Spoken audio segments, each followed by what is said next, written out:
Originally I wanted to upload a Nier playthrough before the remaster comes out, but due to audio problems this has got to wait. Instead I want to talk about what Nier means to me. The original Nier, that is. In particular, Nier Gestalt. As it is well known by many RPG fans by now, Nier 1 has two different versions, the so-called Replicant version and the Gestalt version.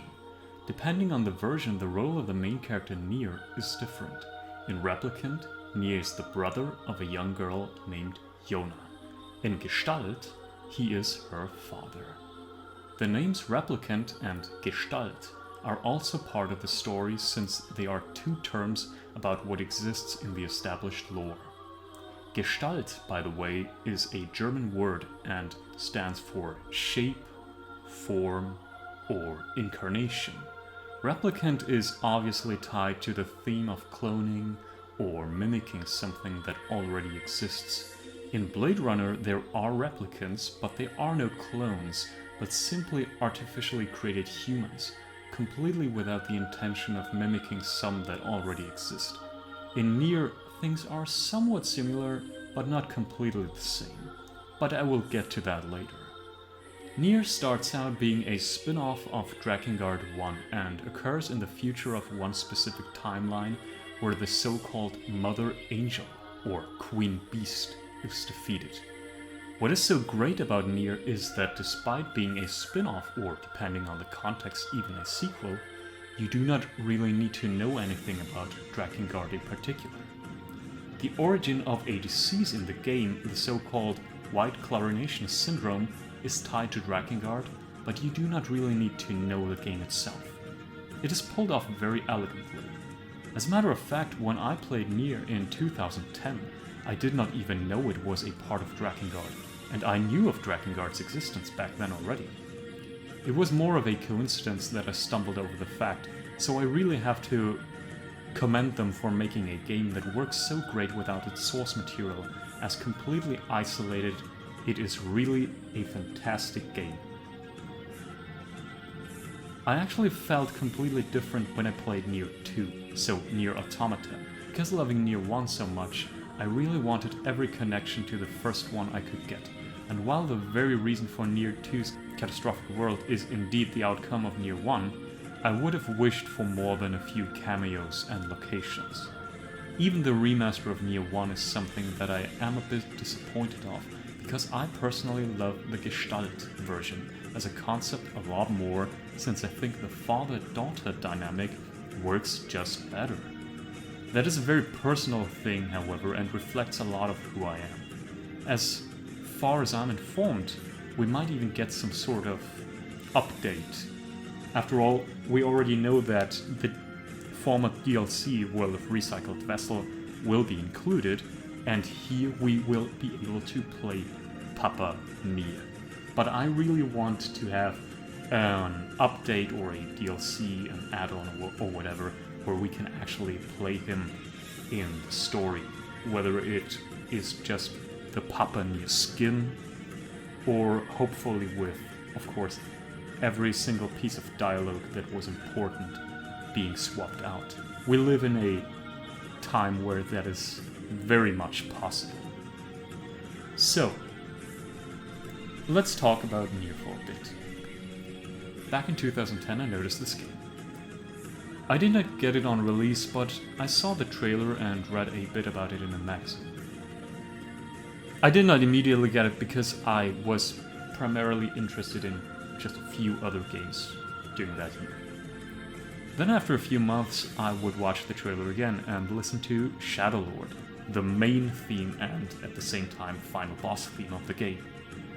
The experience was simply incredible, to say the least. Of course, the opening overall was nothing to write home about visually. After all, I'm a Final Fantasy fan and used to its legendary graphics.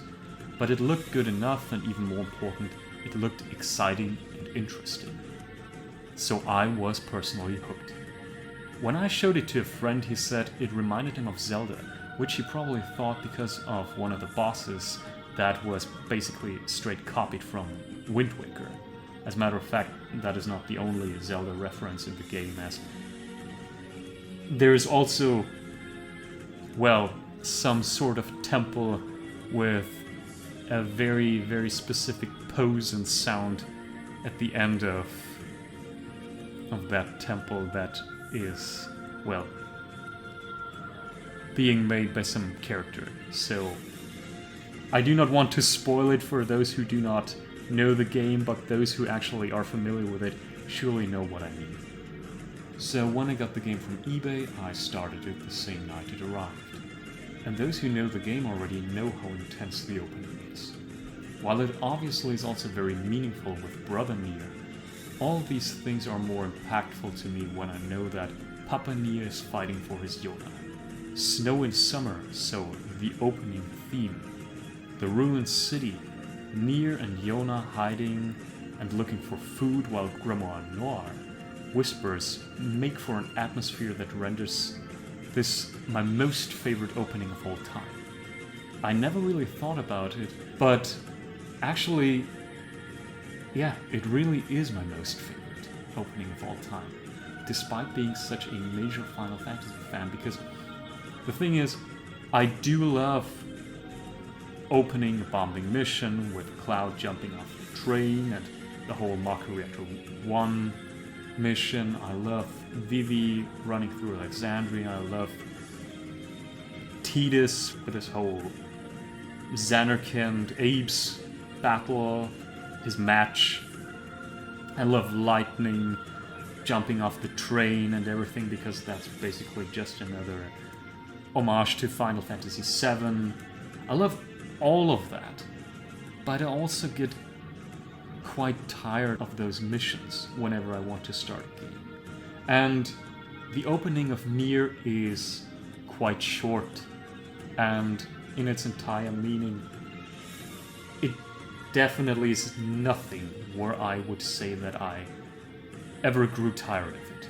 Overall, the entire game is nothing where I ever grew tired of something, or where I was frustrated, which is, by the way, something that I cannot say about Nier 2.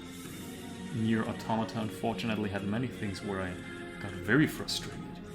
Of course, the first real mission in the game itself is the Northern Shrine, which hardly can be considered as part of the opening, but even that is a mission which I have no problem with.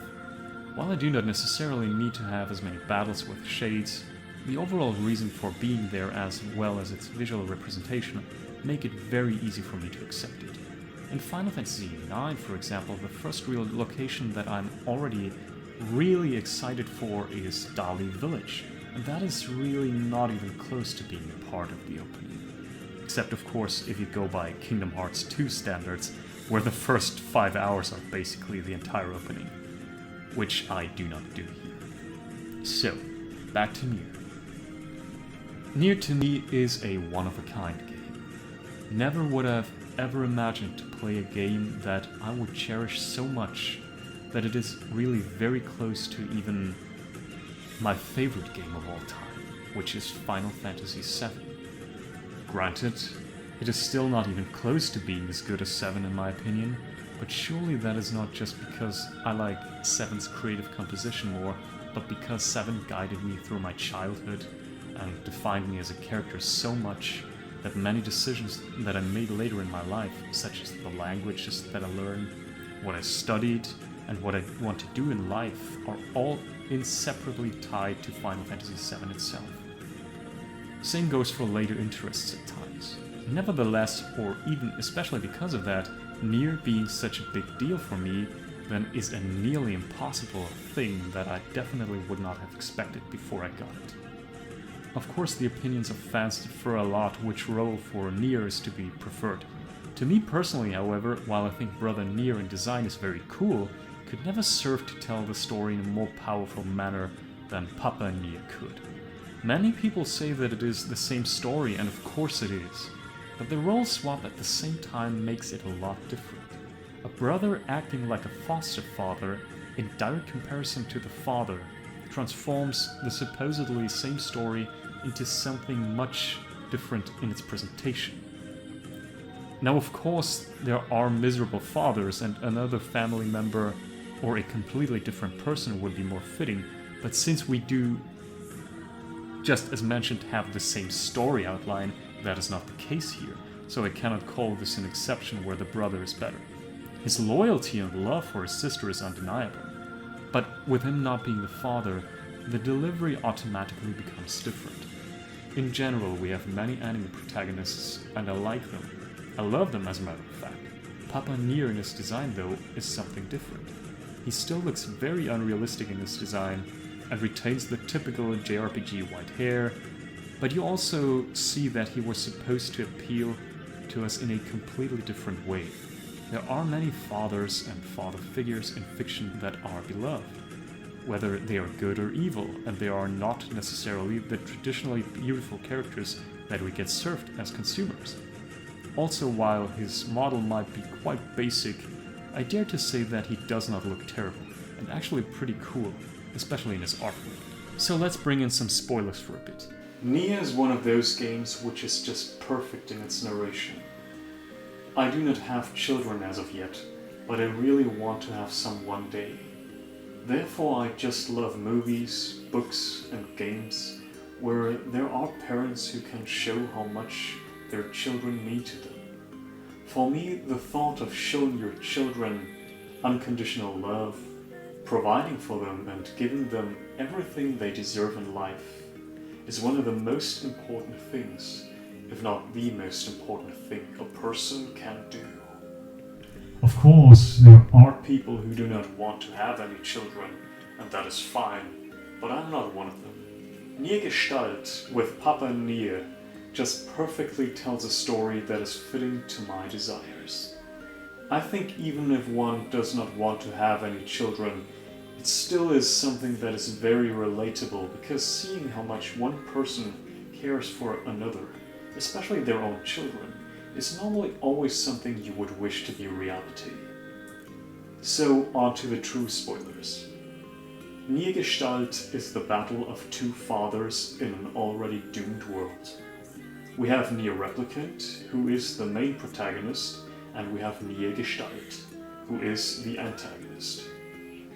The reason for two Niers being a thing is directly tied to the lore through the necessity of having vessels that could later on be used by former mankind.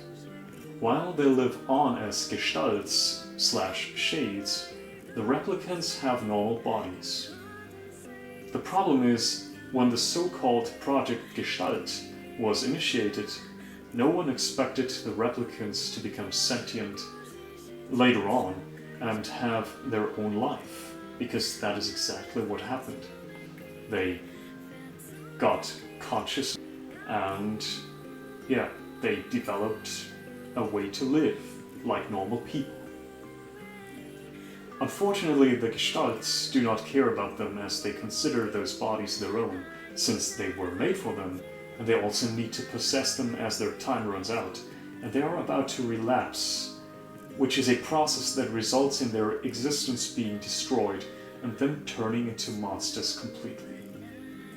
The start of the relapsing also triggers an illness in the replicant's body, the Black Scroll, since the replicants are existentially tied to the Gestalts. So in any way, they are all pretty much screwed. Since Nier Gestalt, the original Nier who you controlled during the opening, is the Shadow Lord and able to keep the whole project stable for a very long time, unfortunately also eventually sees that the time for his own Yonah is running out. He's planning on doing everything to save her, just like Nier Replicant, who wants to save his own daughter from the Black Scroll. Much of this is only later revealed, or not even in the main game, so if you did not listen to my spoiler warning, you only got yourself to blame. But no worries, I only tell a very condensed version of the story together with my thoughts about it. So, with Nier Replicant not knowing what is going on, he does his best to provide for his daughter by helping the villagers and people from nearby. Some of them also already suffer from the Black Scroll.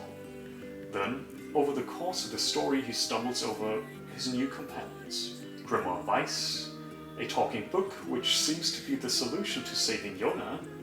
Keiichi, who is an outcast because the project resulted in possible mutations, which in her case means that she's a hermaphrodite that was always mocked for being a hermaphrodite as a child. And then Emil, who is a young boy and who has a crush on Nier himself. Emil might be known by people who played Nier Automata, so Nier 2. He did not always look like a Tim Burton character. In his case, he was part of an experiment together with his sister Halua, where they were supposed to be weaponized, and which later on leads to him absorbing the powers of his sister so he is able to save Keiichi. And as we know, it even made it possible for him to fend off the enemies after the game, as he has more than just crazy looks, but powers that we probably do not even know the limits of. So during all that time, Nier tries to help Weiss regain his memories, which supposedly can help Yonah. Unfortunately, the paths of the fathers would eventually cross, and he has to witness how the original Nier succeeds in getting the body for his own daughter.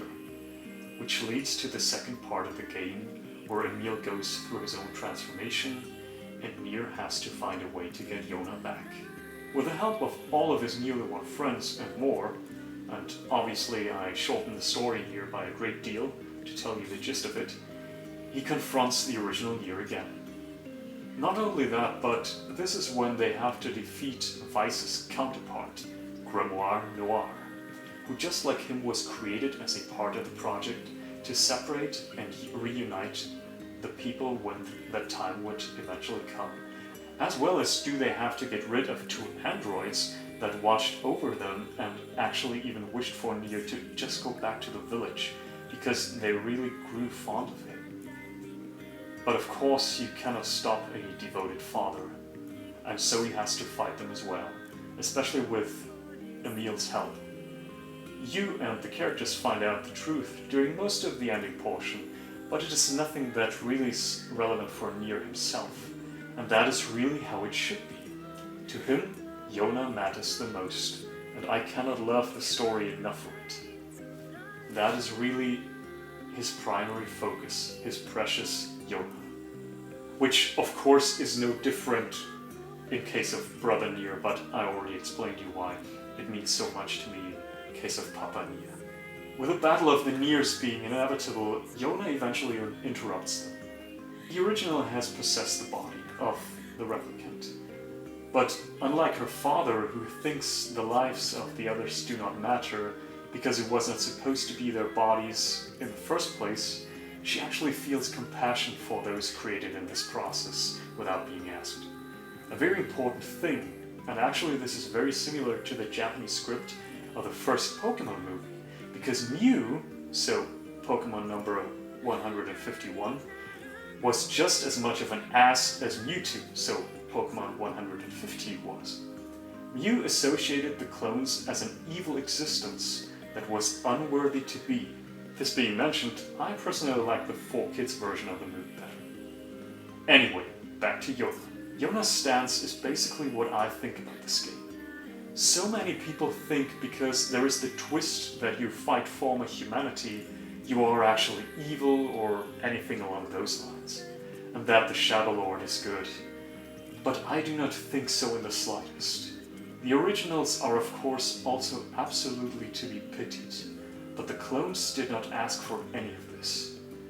Yonah Gestalt can hear her clone in the same body, and she feels sorry for robbing her of her own life.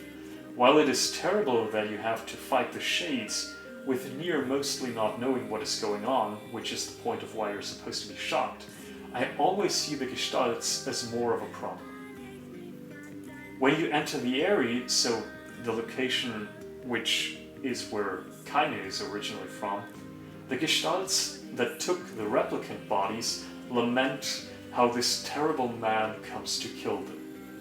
However, the game glosses over the fact that they also did something terrible before by stealing those bodies, which is why I appreciate Yonah's response so much, because she actually respected those lives. She did not despise those life forms just because they were originally not supposed to be, which is also something very similar to Kingdom Hearts 2, where Ansem the Wise told Roxas, well, a nobody has no right of anything, nobody does not even have the right to exist. Now, that does not mean that there are no gestalts that I feel terribly sorry for. One main story gestalt in the Junk Heap, which is another location in the game, and some side story gestalts in the basement of the same location are absolutely to be pitied. It is not like all of those gestalts are aggressive. And of course I also get why they want those bodies, they also just want to live. But the clones really cannot do anything about it. They are innocent. Therefore I will always feel more sorry about the replicants. Now of course the story cannot have an absolutely good ending. Because with the Shadow Lord being killed, the replicants will also die the moment the originals die, but I always look at this story from a more bright side. With Nier having done what he could to give his daughter more time to live, as short as it might be, which of course is also thanks to the original Yonah actually feeling sorry and giving up the control over this body, he did the best he could in a world that was doomed anyway. And I really, really hope the extended ending from Grimoire Nier will be added. So, yeah, that is,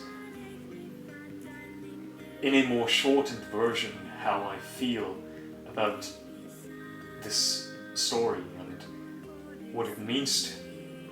Of course, I could mention several examples of the story and side quests, which I cherish so much, like for example when Yonah wants to cook something for Nier, and Yonah is a terrible cook, but she just wants to express her gratitude. And Nier basically almost gets food poisoning from it. It is both so lovely as well as funny. Or all those diary entries of Yonah's in the loading screen. Or just going to Yonah and listening to her while she's at home and hearing her theme, listening to her theme, and right before you go you speak to her and you hear her and read "I love you, Dad," and all those little things. It is just something that I hold so close to my heart.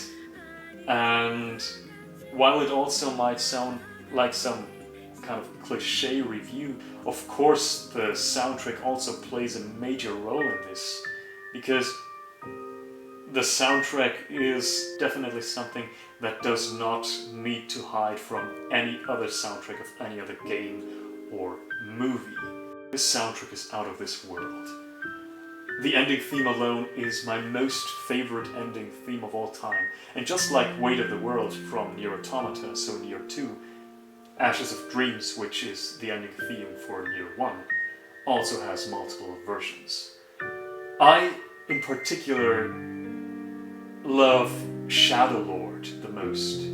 As a matter of fact, it is the only theme that when it comes to a personal music ranking, and the top place is One Winged Angel from Final Fantasy VII for me, Shadow Lord is the only thing that is on par with One Winged Angel for me, which is really a big accomplishment in my world, because it's not just Final Fantasy VII that is my most favorite game of all time, but also Sephiroth and everything about him is part of my most favorite character and characterization, and One Winged Angel, as well as those chosen by the planet, and of course also, not to forget, Birth of a God, are an important part of it.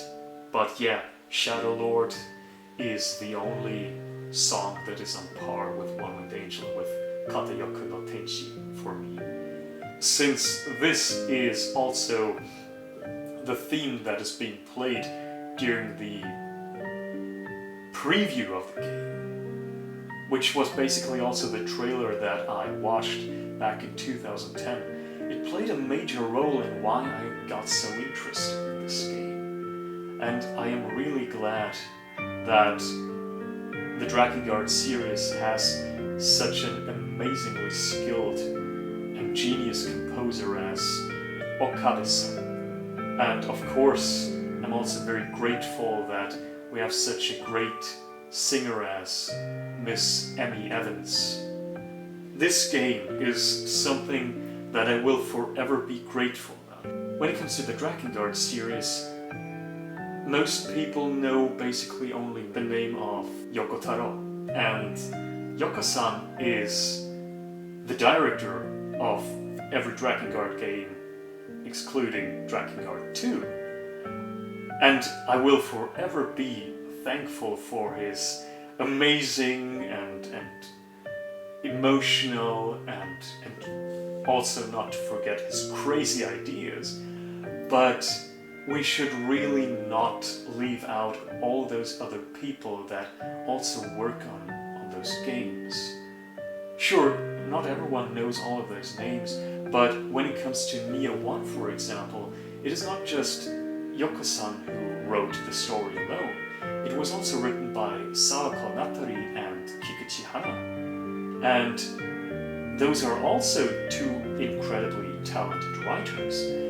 And they are also responsible for why I love this game and its narration, its story so much. So, yes, I will forever be grateful that Yoko-san contributed to the Drakengard series, that he created it. Just like I will forever be grateful that Nomura-san created the Kingdom Hearts series, or that Mr. Lucas created the Star Wars series.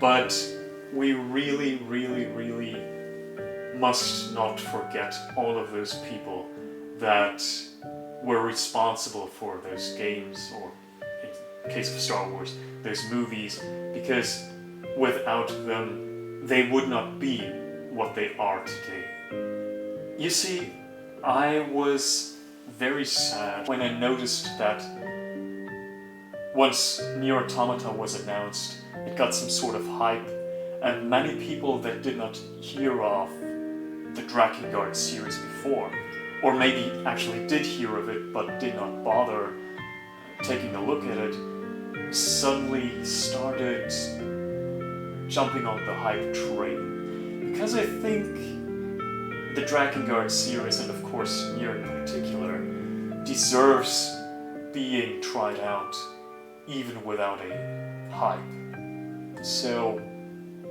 now of course it is great that Nier now has a lot more fans, that it has a great fan base. The thing is though, there was the accessibility through it being an Xbox 360 game and a PlayStation 3 game before, and many people had those consoles and just decided not to get the game. It is a very personal thing, but I think approaching Nier is something that should not happen just because of some kind of peer pressure. Even to this day, when it comes to the Nier remaster, I can see that many people ask, oh, what is this Nier game? Is it a sequel to Nier Automata? Or oh, well, I had no idea that there was another Nier game. And, well, those people obviously I cannot blame, because those people just didn't know about it. But it personally saddens me, because I tried to get several people back in the day to try out Nier, because I always felt like it deserved a chance by people, and I think just getting the attention from some hype alone is something that this franchise does not deserve. I think it deserves better. But at least it makes more money this way, so that is one positive factor, of course. Anyway, when it comes to Nier Automata, I was so eager to see more of Nier 1. But then unfortunately I only got some Emil cameos and Kai's capsule house, and in the tower at the end I got a copy of the library as well as those weapon memories. And that was really disappointing to me, because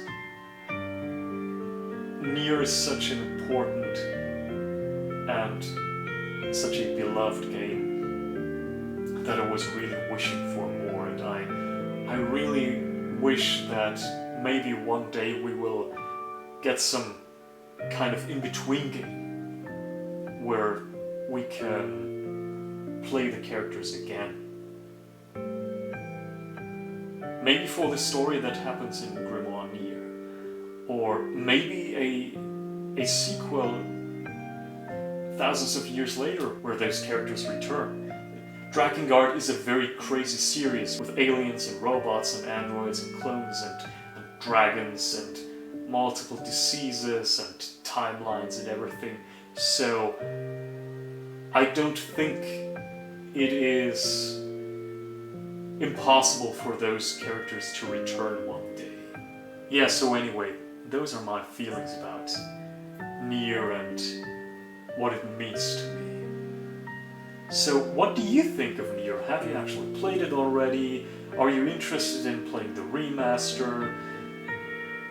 Which Drakengard game is your favorite? Maybe you like a normal Drakengard game more than one of the Nier games.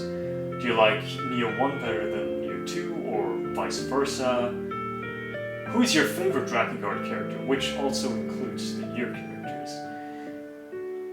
And of course, I would also be very much interested in knowing which Nier role you prefer. Do you prefer Brother Nier, or do you prefer Papa Nier? Anyway, I will definitely make more videos about Nier one day. So I hope you enjoyed me talking about it a bit, and if you actually did not know the game before and you've listened to the spoilers, then you have been warned, so I'm sorry if I spoiled it for you, but it is kind of your own fault. But even if I did spoil the game for you, there is still a lot to learn about it, and even with knowing the story, the game is definitely worth being played. I can guarantee you that. So thanks for listening, thanks for watching, and I hope that you have as much fun with the Drakengard, and especially the Nier stories, as I do.